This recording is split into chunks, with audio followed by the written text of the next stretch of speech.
ಭೂಕುಸಿತ ಸಂಭವಿಸಿದ 500 ಮೀಟರ್ ದೂರದಲ್ಲೇ ಜನರಿಗೆ ನಿರ್ಬಂಧವನ್ನ ವಿಧಿಸಲಾಗಿದೆ.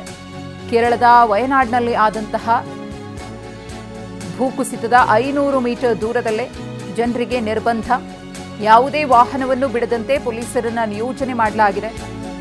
25 ಗಂಟೆಗಳಿಂದ ನಡೀತಾ ಇರುವಂತಹ ರಕ್ಷಣಾ ಕಾರ್ಯಾಚರಣೆ. ನಿರಂತರ ಮಳೆಯ ನಡುವೆಯೂ ಕೂಡ ರಕ್ಷಣಾ ಕಾರ್ಯಾಚರಣೆ ಮುಂದುವರೆದಿದೆ. ಈ ಭೂಕುಸಿತ ದುರಂತದಲ್ಲಿ 3 ಸಾವನ್ನಪ್ಪಿದ್ರು, 5 ಕಣ್ಮರೆಯಾಗಿದ್ದಾರೆ. ಅವರಿಗೋಸ್ಕರ ರಕ್ಷಣಾ ಕಾರ್ಯಾಚರಣೆ ಭರದಿಂದ ಸಾಗಿದೆ. ಒಂದು ಕಡೆ ಗಮನಿಸ್ತಾ ಇದ್ದೀರಿ, ಆ ಭೂಕುಸಿತ ಯಾವ ರೀತಿಯಾಗಿ ಸಂಭವಿಸಿತು, ಟ್ಯಾಂಕರ್ನ ಯಾವ ರೀತಿಯಾಗಿ ಎಳೆದು ತಂದು ನಿಲ್ಲಿಸ್ತು ಅಂತ.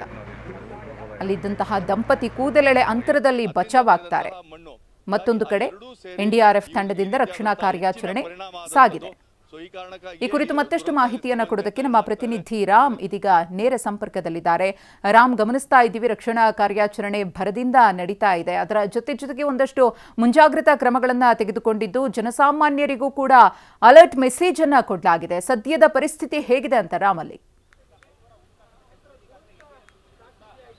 ಮಧುಶ್ರೀ, ಈಗಾಗಲೇ ಘಟನೆ ನಡೆದು 24 ಗಂಟೆ ಆಗಿದೆ. ಈ ಒಂದು ಘಟನೆಯಲ್ಲಿ 3 ಸಾವನ್ನಪ್ಪಿದ್ದು, 5 ನಾಪತ್ತೆ ಆಗಿದ್ದಾರೆ. 5ರನ್ನ ಹುಡುಕಾಟ ಮಾಡುವಂತಹ ಕೆಲಸ ಈಗಲೂ ಸಹ ಮುಂದುವರೆದಿದೆ. ನನಗೆ ಅದೇ ಸ್ಥಳದಲ್ಲಿದ್ದೇನೆ. ನೀವು ನೋಡ್ತಾ ಇರ್ಬೋದು, ಈ ಒಂದು ಗುಡ್ಡದಿಂದ ಏನು ಮಣ್ಣು ಕುಸಿತ ಪ್ರಕರಣ ಆಯಿತು. ಸೊ ಈ ಒಂದು ಪ್ರಕರಣದಲ್ಲಿ 5 ನಾಪತ್ತೆ ಆಗಿದ್ರು.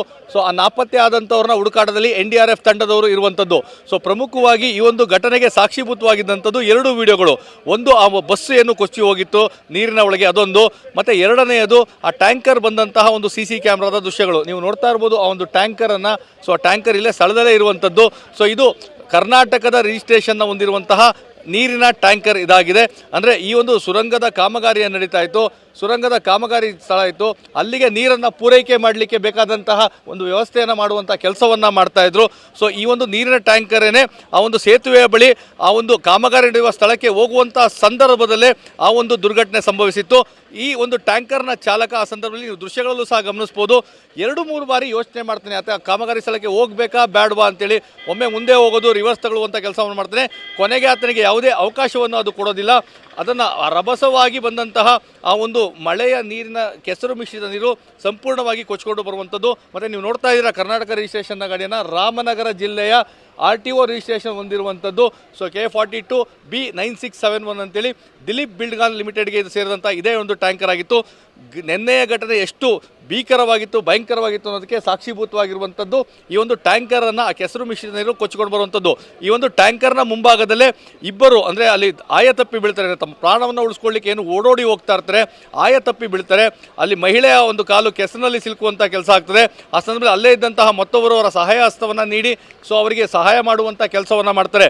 ಒಂದು ವೇಳೆ ಈ ಒಂದು ಟ್ಯಾಂಕರ್ ಏನಿದೆ ಆ ಒಂದು ರಭಸಕ್ಕೆ ಬಂದು ಆ ಹೋಟೆಲ್ನ ಬಳಿ ನಿಂತ್ಕೊಳ್ತದೆ. ಒಂದು ಪಲ್ಟಿ ಆಗಿದ್ರು ಸಹ ಅದರ ಮುಂದೆ ಇದ್ದಂತಹ 3-4 ಜನರು ಸಾವನ್ನಪ್ತಾ ಇದ್ರು.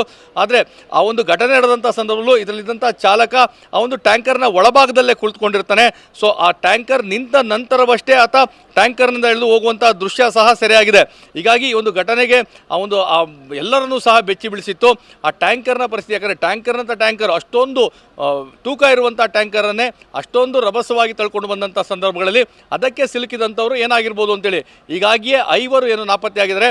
ಅವರು ಇದೇ ಕೆಸರು ಮಿಶ್ರಿತ ನೀರಿನ ಮಣ್ಣಿನ ಅಡಿಯಲ್ಲಿ ಸಿಲುಕಿರುವಂಥ ಶಂಕೆ ವ್ಯಕ್ತವಾಗಿದೆ. ಹೀಗಾಗಿ NDRFನವರು ಸತತವಾದಂತಹ ಕಾರ್ಯಾಚರಣೆ ಮಾಡ್ತಾ ಇದ್ದಾರೆ. ಈಗ ಕೊಂಚ ಮಳೆ ಸಹ ಬಿಡುವು ನೀಡುವುದರಿಂದಾಗಿ ಅವರನ್ನು ಹುಡುಕಾಡೋದಕ್ಕೆ ಒಂದಷ್ಟು ಅನುಕೂಲಕರ ವಾತಾವರಣ ಇದೆ. ಅವರನ್ನು ಹುಡುಕುವುದೇ ನಮ್ಮ ಮೊದಲ ಆದ್ಯತೆ ಅಂತೇಳಿ ಹೀಗಾಗಿ ಜಿಲ್ಲಾಧಿಕಾರಿಗಳು ಸಹ ಸ್ಪಷ್ಟಪಡಿಸಿದ್ದಾರೆ.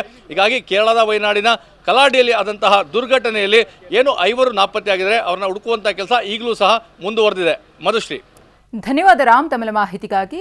ಗಮನಿಸ್ತಾ ಇದ್ದೀರಿ ಒಂದು ಕಡೆ ದುರಂತ ಸಂಭವಿಸಿದಂತಹ ಕ್ಷಣದ CCTV ದೃಶ್ಯ. ಇನ್ನು ಈ ಒಂದು ಟ್ಯಾಂಕರ್ ಆ ಒಂದು ಮಣ್ಣು ಮಿಶ್ರಿತ ನೀರು ಕೊಚ್ಕೊಂಡು ಬರಬೇಕಿದ್ದಂತಹ ಸಂದರ್ಭದಲ್ಲಿ ಅದರ ಸಮೇತ ಬಂದು ಅಲ್ಲೇ ಸ್ಟಾಪ್ ಆಗುತ್ತೆ. ಒಂದು ವೇಳೆ ಅದು ಇನ್ನೂ ಮುಂದೆ ಬಂದು ಪಲ್ಟಿ ಆಗಿದ್ರೆ ದೊಡ್ಡ ಮಟ್ಟದ ಅನಾಹುತ ನಡೆದು ಹೋಗ್ತಾ ಇತ್ತು. ವಯನಾಡು ಕಲ್ಲಾಡಿಯಲ್ಲಿ ಭೂಕುಸಿತ ದುರಂತ, ಭಯಾನಕ ದೃಶ್ಯದಲ್ಲಿ ಸೆರೆಯಾದಂತಹ ಲಾರಿ ಇದೆಯಲ್ಲ, ಇದು ಕರ್ನಾಟಕ ನೋಂದಣಿ ಇರುವಂತಹ ವಾಹನ, ರಾಮನಗರ ಜಿಲ್ಲೆಯ ನೋಂದಣಿಯ ಲಾರಿ, ದಿಲೀಪ್ ಕಾನ್ ಸಂಸ್ಥೆಗೆ ಸೇರಿರುವಂತಹ ಲಾರಿ. ಇದು ನೀರು ಸರಬರಾಜು ಮಾಡ್ತಾ ಇದ್ದಂತಹ ಲಾರಿ. ಅಲ್ಲಿನ ಪರಿಸ್ಥಿತಿಯನ್ನ ನೋಡಿ ಲಾರಿ ಡ್ರೈವರ್ ಕೂಡ ಆ ಕಾಮಗಾರಿ ನಡೀತಾ ಇದ್ದಂತಹ ಜಾಗದ ಕಡೆಗೆ ಹೋಗ್ಬೇಕಾ ಬೇಡವಾ ಅನ್ನೋ ಗೊಂದಲದಲ್ಲೇ ಇದ್ರಂತೆ.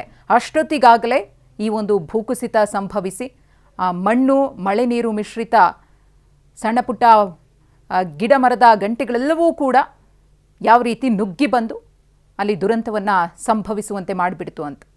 ಈ ಒಂದು ಲಾರಿ ಇದೆಯಲ್ಲ, ಇದು ಕರ್ನಾಟಕದ ಲಾರಿ ಅನ್ನೋದು ಗೊತ್ತಾಗಿದೆ. ಕರ್ನಾಟಕ ರಿಜಿಸ್ಟ್ರೇಷನ್ನ ಲಾರಿ.